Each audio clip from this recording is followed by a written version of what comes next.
Hey everyone, welcome to our channel. This is Miguel. And Michelle.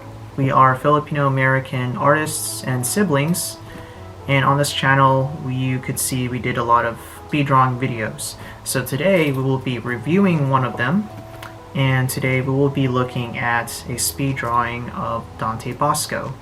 So here I have a binder of all the portraits I did in the past, and it's just here for reference because it's a little bit different than on video. That way we can show you later what the picture actually looks like. So let's get started. Alright, let's do this.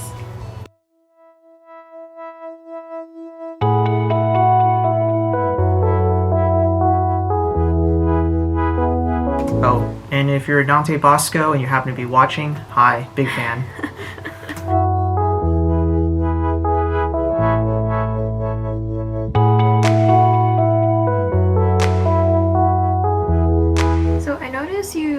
You're already doing the shading around the face before you started shading with the eyes and where the nose is. I think that really gives a nice effect of like that value of like, you know, a circle.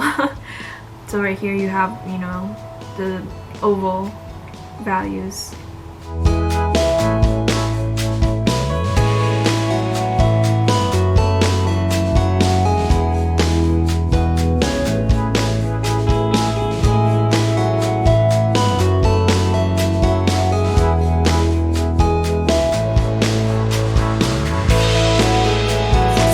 Basically, you already know where to lay down your lines because that's not like the first thing you do. You allow the overall like shading and the light like coloring to help you create that path, you know. So also I noticed you're not sharpening your pencils.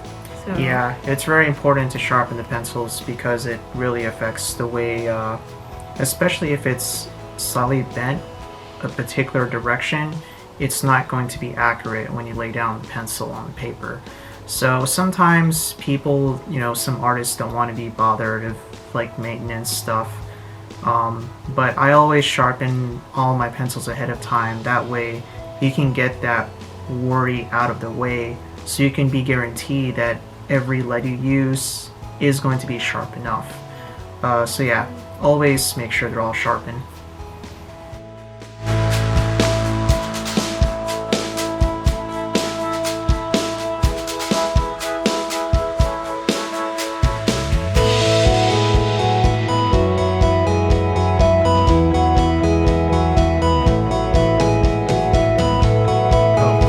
So in terms of doing the facial hair, it's really tricky because he typically doesn't have that much, but for his role as Rufio from the movie Hook, he looks very different. In fact, Dante Basco is one of those tricky faces to capture because of his skin tone.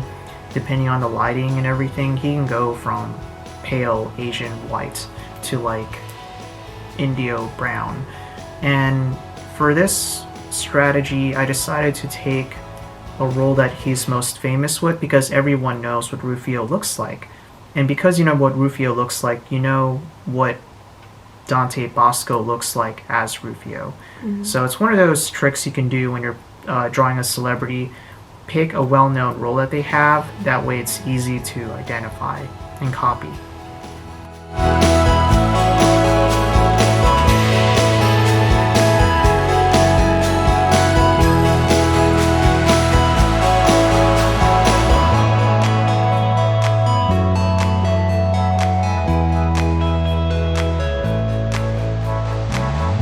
So I know we really didn't get to see the like process of Miguel doing the hair because by now it's already fully formed, has that Rufio hairstyle, but the same concept for all the other portraitures. You start with the face and then you do the hair pretty much last because that one you're kind of, because you know when you're working with pastels, you know that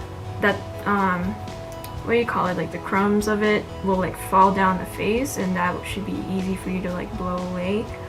But you basically can't really touch the face much after the hair, so yeah. I think so far this looks like Dante Basco. Yeah.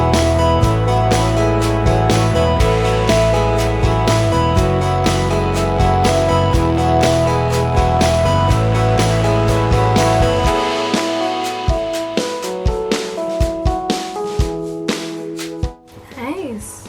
Yeah. And I have to say that this particular video, I know like all the videos look incredibly different, but this one really, I don't know, because of the way it was captured on camera as a final picture, but I will just go ahead and, well, it's the end now, so. So as you can see, you can tell how life-size the portrait is and compare it to our faces. Because when Miguel is drawing these portraits, originally he would have somebody in front of him that he's referencing of. So it really helps you as an artist to have that like real life reference, because it would become proportionate as you draw the person. Yeah, so compared to the video, it's like slightly contrasted. But here in real life, if you were to see this in person, all the colors, I guess, just make sense. You could really see the pastel texture. Yeah. So that's Dante Basco for you. So if you're watching, Mr. Basco, hi.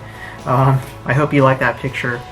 And yeah, so good job with the editing, the speed drawing, Michelle. Thanks. That's one of my favorite portraits that I've done. I mean, again, the video doesn't do justice to the original portrait that's in front of us, so feel free to let us know in the comments what you thought about the process, if there's something that we miss about what was being shown, and if you're curious about Miguel's process, again, drop it in the comments down below. Well, until next time, like, share, and subscribe to our channel if you have not already, and we will see you on the next one. See ya!